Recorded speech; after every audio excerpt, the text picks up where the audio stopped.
Hi and welcome back to my channel. Today I've got a real treat for the Sinn fans out there, as in front of me I have the U50, the U1, U2 and UX models.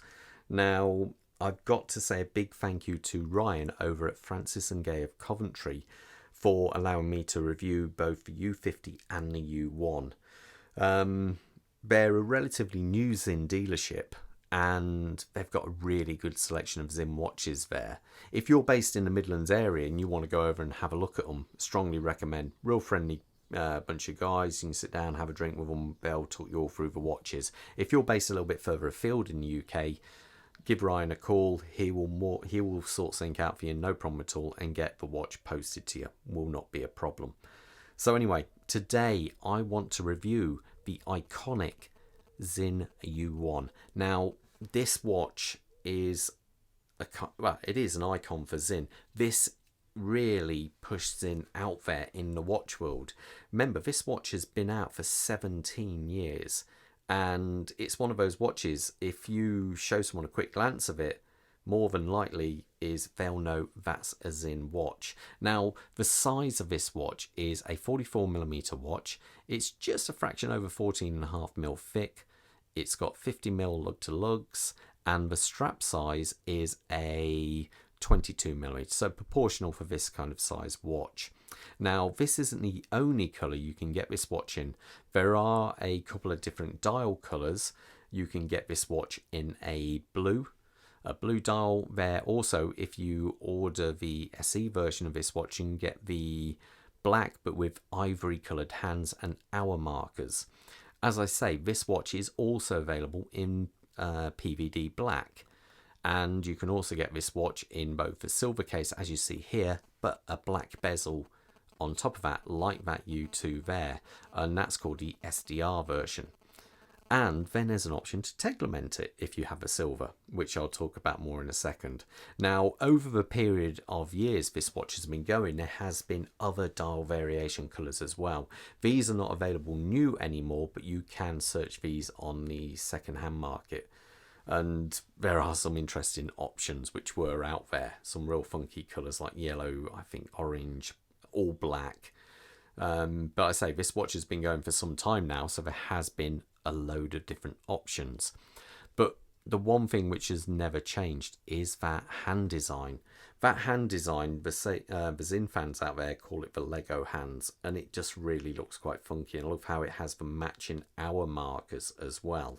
Now, on the back, you do have this black background. It is like a matte finish, to be fair. And you have very minimal text. You just have a very tasteful Sinn logo at the top there, which just looks very, very tasteful and simple up there. And then you have in red down here, U1 automatic, and it's depth rating.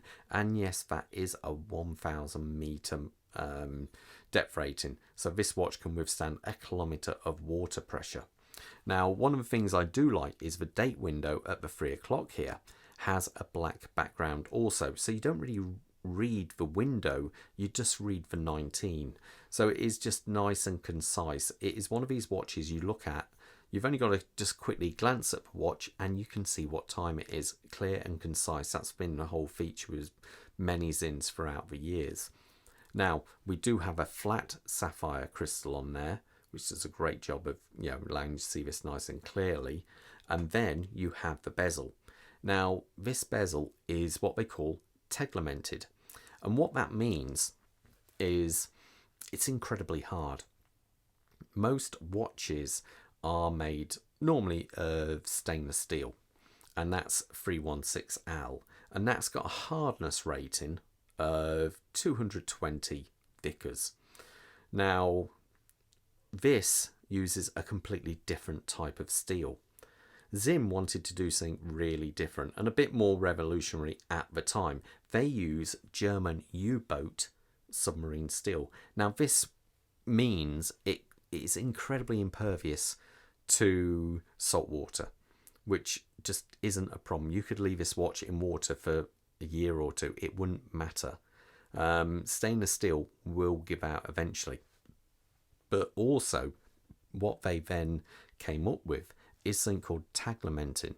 And what this can do is greatly increase the surface hardness of the steel. Now, this bezel has been treated with that, and that now increases its hardness to 1,500. To put that in sort of like context, if you think companies like Seiko have Diashield, and that's quite hard to scratch, but it can be scratched, and that's 500 Vickers. This is over double that, and it really does. I've got watches like this one here.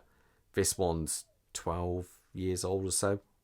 No scratches on there. Don't get me wrong, it's not to say it's scratch proof, but it's a lot more resilient to scratches. Now, the actual action on this, it's got a nice sound to it, nice click. But to be fair, there is a bit of back play on it, but it does line up properly.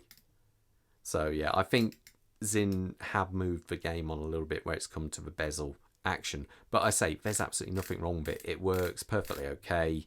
No problems at all. Also, you do have the colour variations. As you can see, you have the black going 0 to 15 there, and then red as it carries on going around. But I say you can get good purchase of it because of these grips you have on here. But what Sinn do, which is a little bit different, is, as you can see, there's screws going around the bezel.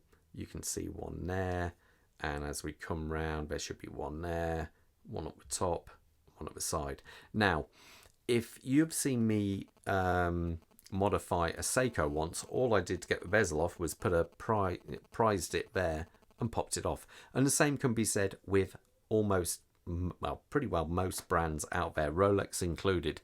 So if you're actually a diver and you're underwater and you clip the bezel of your watch, the likelihood is it will pop off. Now, this won't, because this actually has what Sinn call a captive bezel. So there's a groove inside there and there's a loose ring, and all these screws do is press that ring into that groove. So you cannot get the bezel off that way. You have to unscrew the screw both here, here, and here to allow you to remove it. But what also that means is when you do remove it, you got less chance of actually damaging your watch when you do this, which is also a bit of a bonus.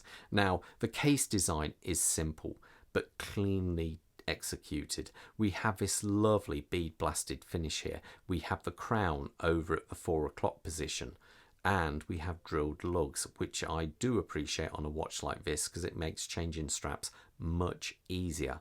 The actual crown is a screw down crown, easy to purchase, and plenty of thread. You can see I'm still unthreading it, and now it's loose.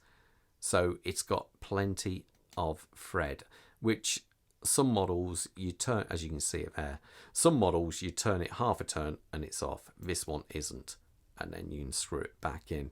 The crown is signed with the Sinn S. Now, as we look round the back of this watch, unfortunately we do have the stickers on here, but it is a screw down case back, so it's a solid watch. You've got no problems with this at all. Now, this watch actually features Sinn's silicone strap. Now, these are solid. I've known some straps after a few years go hard and brittle. These ones don't. I can say that for a definite because I have some straps like these and these which are well over 10 years old and are still as supple as they were from day one.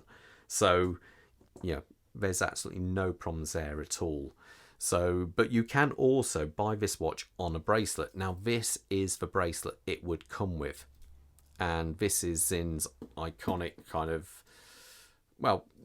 it's just, let's face it, it's Sinn's kind of, let's not say iconics, but it's what it's most known for, their H-link bracelets with their Allen key or hex link screws on the side. So you can also order this watch on that. So there you go. And when it comes to the clasp here, this is one of Sinn's new latest clasps.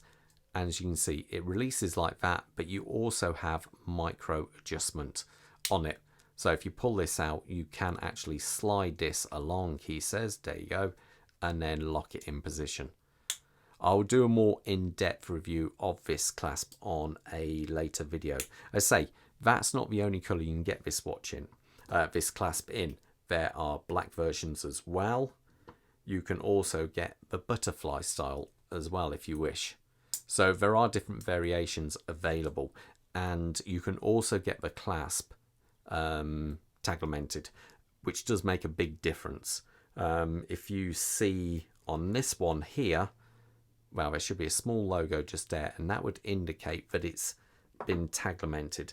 Now, this one I have had for 12 years plus, and you can see it's marked up over the years, so nothing wrong with that. But this one here I've had for 9 years, and that is taglimented and PVD'd, and that's how it looks after 9 years. So these are all options when you order a Sinn U1. These are options you can look at. I would recommend, if you can afford to pay the extra few £100s and have it all taglimented, I would recommend that. If you can't, it's not going to be a problem. As I say, I've had my UX for many years and that has got no problems at all. But things like the clasp, if you are going to order it on the silicone clasp, I would recommend, if you can, get the taglimented. It does cost more, but it will look better over time. Now, let's say, let's put this on my wrist so you get an idea how it looks. Let's zoom out a bit there. I'm wearing a Sinn 556A on a John Keeley strap. If I put this on my wrist, I say it isn't sized up for my wrist, so I'll have to hold it. My wrist size is 7 1/4, but it gives you an idea how it looks. I think it looks stunning. It really, it's just one of those watches which is so clean, especially that dial design and the black and white all going on with hints of red. It just looks super clean, concise, easy to read, and that's what you want from a watch, I find.